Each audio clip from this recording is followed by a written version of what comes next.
புகழனைத்தும் இறைவனுக்கே. Welcome to Yas cooking. இப்போ நம்ம ரொம்ப ஈஸியாக பொட்டேட்டோ ஃப்ரை தான் பார்க்க போகிறோம். கடாயில் கொஞ்சம் ஆயில் விட்டு கடுகு கறிவேப்பிலை நெக்ஸ்ட்டு நம்ம புதுசாக கட் பண்ணால் பொட்டேட்டோவை அதில் போட்டு ஃப்ரை பண்ணிக்கிறோம். அதுக்கப்புறம் 1 டீஸ்பூன் மிளகாய்த்தூள் 1 டீஸ்பூன் உப்பு போட்டுக்கிறோம். இது மட்டுமே போட்டாலே பொட்டேட்டோ ஃப்ரை சூப்பராக இருக்கும். பட் எனக்கு இன்னும் டேஸ்ட்டாக வேணும் அப்படின்னு நினைக்கிறவங்க, பொட்டேட்டோ ஃப்ரை பிடிக்காதவங்க கூட இதை சாப்பிடுவாங்க. 1 டீஸ்பூன் சாம்பார் பொடி ஆட் பண்ணிக்கிறோங்க. இதை ஆட் பண்ணுறதுனால ரொம்பவே சூப்பராக இருக்கும். பொட்டேட்டோ ஃப்ரையில் நம்ம வாட்டர் ஆட் பண்ணவே இல்லை, வெறும் ஆயில்லையே அது குக் ஆகணும். வெறும் ஆயிலில் மட்டுமே அது குக் ஆனால் ரொம்பவே கிறிஸ்பியாக மொறுமொறுன்னு இருக்குங்க.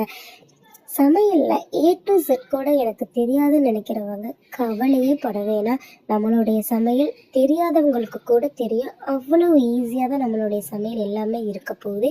நம்மளுடைய சேனலை மறக்காமல் சப்ஸ்கிரைப் பண்ணுங்கள்.